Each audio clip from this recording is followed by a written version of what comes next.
ಮನೆಯ ವಾಸ್ತು ಪ್ರಕಾರ ಸತ್ತ ವ್ಯಕ್ತಿಗಳ ಸತ್ತವರ ಹಿರಿಯರ ಫೋಟೋಗಳನ್ನು ಯಾವ ದಿಕ್ಕಿನಲ್ಲಿ ಇಡಲೇಬಾರದು. ಒಂದು ವೇಳೆ ಈ ದಿಕ್ಕಿನಲ್ಲಿ ಇಟ್ಟಿದ್ದರೆ ಇವತ್ತೇ ಅದನ್ನು ತೆಗೆದು ಹಾಕಿಬಿಡಿ.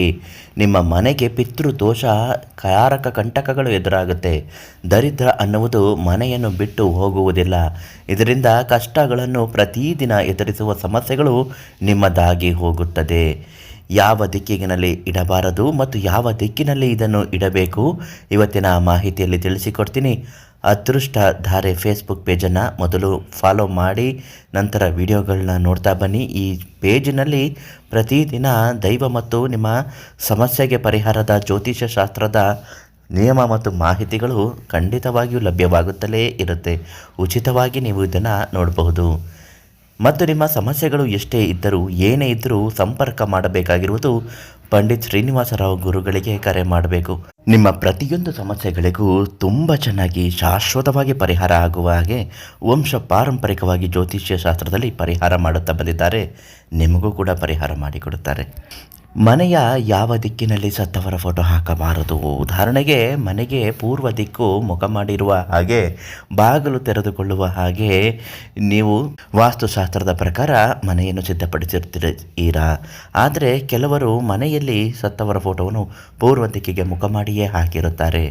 ಸತ್ತ ವ್ಯಕ್ತಿಗಳು ಮನೆಯ ಪೂರ್ವ ದಿಕ್ಕಿಗೆ ಮುಖ ಮಾಡಿದ್ದಾಗ ಮಹಾಲಕ್ಷ್ಮಿ ಬರುವ ಸಮಯದಲ್ಲಿ ನೀವು ಬಾಗಿಲು ತೆರೆದಾಗ ಅದೇ ಸಮಯಕ್ಕೆ ಮಹಾಲಕ್ಷ್ಮಿ ಅವರ ಫೋಟೋವನ್ನು ನೋಡಿದಾಗ ಅದರಿಂದ ಆಗುತ್ತೆ.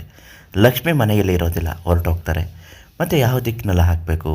ಪೂರ್ವ ದಿಕ್ಕಿನಲ್ಲಿ ಹಾಕಬಾರ್ದು. ಮನೆಯ ಹೆಬ್ಬಾಗಿಲಿನ ಪಕ್ಕದಲ್ಲಿರುವ ದಿಕ್ಕಿನಿಗೆ ಹಾಕಬೇಕು.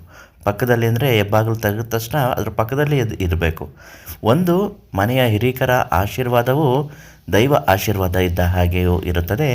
ಮತ್ತು ನೀವು ಮನೆಯಿಂದ ಹೊರಗಡೆ ಹೋಗುವಾಗ ಅವರನ್ನು ನೋಡಿಕೊಂಡು ಹೋದಾಗ ಅವರ ಆಶೀರ್ವಾದದಿಂದ ಮಾಡುವ ಕೆಲಸದಲ್ಲೂ ಕೂಡ ಒಳ್ಳೆಯದು ಆಗುತ್ತದೆ. ಇನ್ನು ಬೆಡ್ರೂಮಿನಲ್ಲಿ, ಅದರಲ್ಲೂ ನವದಂಪತಿಗಳು ಮದುವೆಯಾಗಿರತಕ್ಕಂತಹ ಬೆಡ್ರೂಮಿನಲ್ಲಿ ಈ ಸತ್ತವ ವ್ಯಕ್ತಿಗಳ ಫೋಟೋವನ್ನು ಇಡಲೇಬಾರದು.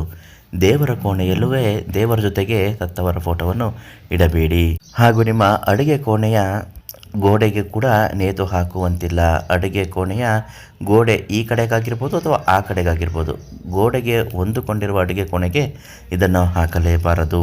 ಒಂದು ವೇಳೆ ಇಂತಹ ದಿಕ್ಕಿನಲ್ಲಿ ಮನೆಯ ಗೋಡೆಗೆ ನಿಮ್ಮ ಹಿರಿಯರ ಫೋಟೋವನ್ನು ಹಾಕಿ ಇದರಿಂದ ಕಷ್ಟಗಳು, ದುಃಖಗಳು ಮತ್ತು ಶಾಪಗಳನ್ನು ಅನುಭವಿಸುತ್ತಿದ್ದರೆ ಅದಕ್ಕೆ ಪರಿಹಾರ ಆದಷ್ಟು ಆಗಲೇಬೇಕು, ಆದಷ್ಟು ಬೇಗ ಆಗಬೇಕು. ಅದಕ್ಕಾಗಿ ನೀವು ಪಂಡಿತರು ಶ್ರೀನಿವಾಸರಾವ್ ಗುರುಗಳಿಗೆ ಕರೆ ಮಾಡಿ ಅವರೇ ಪರಿಹಾರವನ್ನು ತುಂಬ ಚೆನ್ನಾಗಿ ಹೇಳುತ್ತಾರೆ.